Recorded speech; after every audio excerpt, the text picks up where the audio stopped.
Sekiro Shadows Die Twice is one of my favorite games of all time, and is in my eyes one of the greatest achievements in action-adventure gaming. Obviously, its swordplay and parry system is one of the best in gaming, and its attention to detail and its world building and how it looks is a testament to From Software's abilities. Some of their best art direction they've done. But while replaying the game, I come to the realization that it is not a perfect game. It's not like a 10 out of 10 game if you had to rank it like that. And for a while, I tried to question why that was. What flaws were there that made it so that I think that it wasn't a perfect game. But after looking through the game again, I managed to see three flaws, three big ones at least, to me, make it not a perfect experience. And those three specific things that I saw and that I've managed to deduce are the fact that the game is not optimized for multi-enemy battles, the lack of variety in combat, and the failure of the stealth system in most situations, and the lack of payoff that comes from most encounters to the open world and throughout the entire game, to the point where just rushing straight to the boss is the only satisfaction you get while playing the game.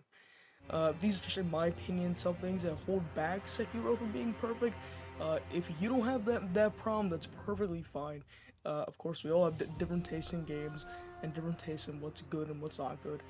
But for me, these are the clearest examples of big problems in the game. And one more thing, none of the footage shown is mine, so in the bottom left corner I'll add credit to all the people who I took footage from, so thank you. And enough talking, let's go explain some of my reasonings.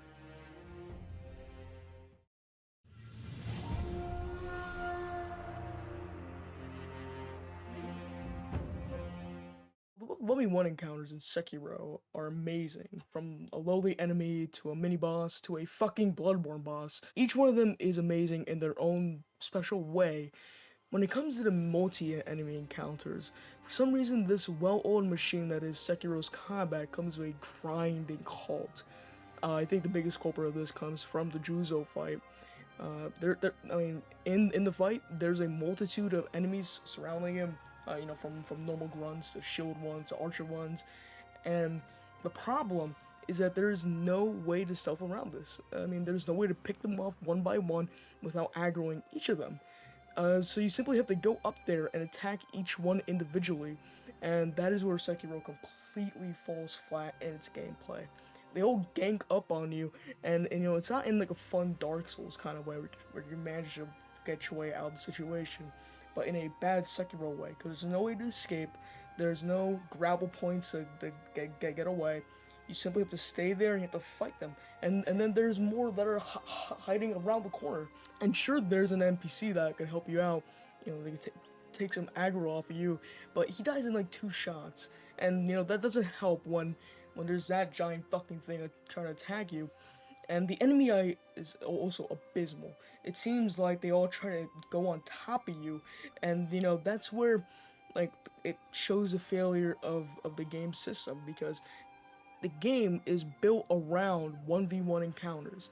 That is where the game best shines, and I think that's where the game most likely wants you to have 1v1 encounters between different enemies and bosses.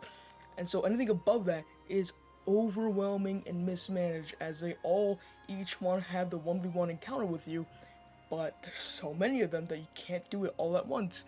Not to mention Juzos there who will shoot poison spray on you, and they'll have your health bar in one swing. It's not fun.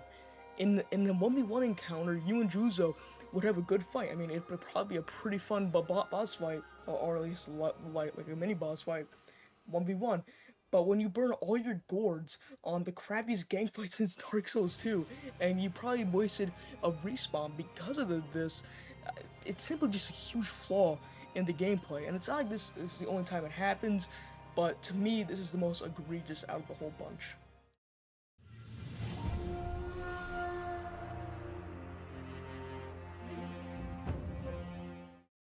Now, before we preface on the failures of the combat system, let's just get the obvious out of the way. That being the dance of attacking and deflecting. Simply perfect. For me, no other combat system in any game is as satisfying as deflecting and attacking in Sekiro. And my god, this system can get so robust with Makiri counters and jumping stomp attacks when sweep happens. It's simply an amazing dance of trying to click the right buttons, and I think FromSoft really nailed that. But while FromSoft spent ages perfecting this system, it only seems like they spent like a minute on literally everything else.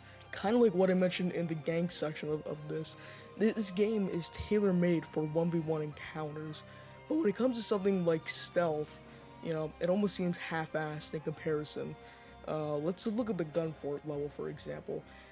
In this level, you're supposed to stealth throughout, and there's clearly a stealth kind of level. But immediately, as you're walking up to it, you aggro everybody. Absolutely everybody gets aggroed, and they're shooting guns at you. Now, you could be saying that, oh, we're supposed to use the umbrella tool this level, and while yeah, you probably should use the umbrella tool. The whole idea of the stealth level is just now completely fucked, because there is no stealthing around this anymore. When everybody's aggroed and everybody has that little yellow thing, you ruin one part of the game to highlight another, and that is simply not good. That's it's not good. Not to mention, I mean, this is a prosthetic tool, but even those feel half baked as well. I mean, you look at each tool, and you see that each of them have at least one instance where the game tells you that, hey, it's probably a good idea you should use this one here. But then after that, it just falls past the wayside, and never to be mentioned again. Like, you could go throughout the entire game not using the prosthetic tools. I mean, tell me, the other tool could just look like the umbrella, firecrackers, and spear tool.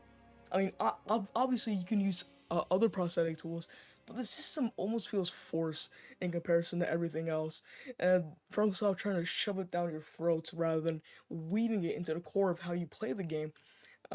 Many have used this system, but when it comes to a game like this, your best option will always just be hitting the guy with your sword, and then you parry him with your sword.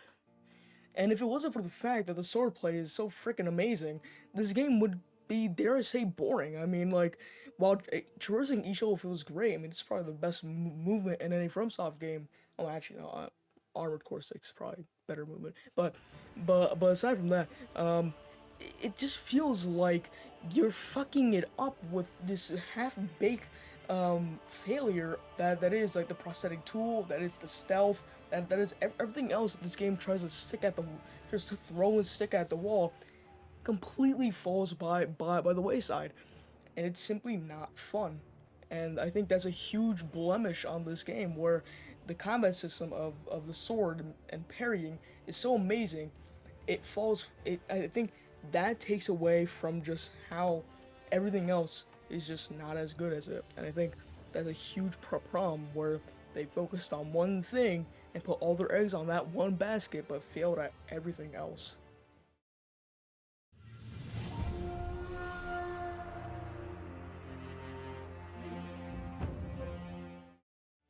And finally, let's look at the lack of payoff that comes from enemy encounters. There's simply no payoff when it comes to these encounters.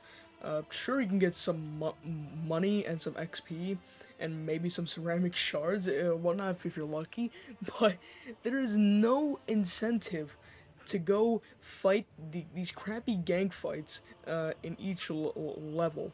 The enemy placement is almost as if if you even hit one of them, they just all start attacking you. And when each of them give you maybe, 12 or 25 XP per one, and when the levels start to multiply exponentially per level each time you use it, simply not worth it. It's simply not fun. Like I said in the intro, it almost seems like rushing to the boss fight is more worth it than doing a Dark Souls approach of just going through the level, slowly find things, find hidden secrets. It also doesn't help that fact that the game gives almost no incentive to grind. And while I think in general that's a great idea, we're really pushing the skill of you as a player rather than the stats of your character. It makes it so that each encounter in the open world is almost worthless. Why should you be wasting your time fighting these enemies when you could just go run to the idol and fight the fun boss fight instead? And the boss fights give way more XP and gold than hours of fighting the enemies, so what the fuck is even the point? And simply no payoff in fighting them at all. And it sucks too because some of these enemies are actually really well designed and they're fun to fight. Some of them not like the average grunt, but again, no payoff, and they usually gank you, which we already know why it's bad. It also doesn't help that most mini boss encounters are reused, and the fact that you don't even need to fight the mini bosses for most part. I mean, like my first playthrough of Sekiro, I beat the game with only four prayer breed neck pre. I only beat the game with only four prayer bead necklaces because I just realized how unfun exploring the world was when it came to the enemy encounters, which is where you find most of your prayer beads.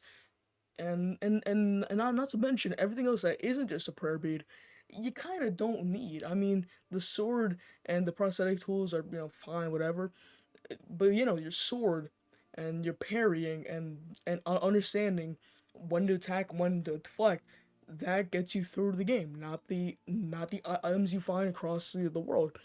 And so it simply is not fun to explore this open world because there's no payoff. So while Sekiro may have all these flaws in them that hold him back from being perfect, I still have so much fun with the game. I constantly go back to it. The bosses are, some of the funnest fights I've ever experienced in my life. And in terms of just the boss lineup in general, it may be one of the best in video game history. I mean, to me, like there's not a single bad bot. Oh. But while these blemishes in the game make me really sad, they really hold the game back a lot. I still think that Sekiro truly is one of the best games I ever played. And if I did have to give it a rating, I would give it 9 out of 10. But it is truly the greatest 9 out of 10 I've ever played.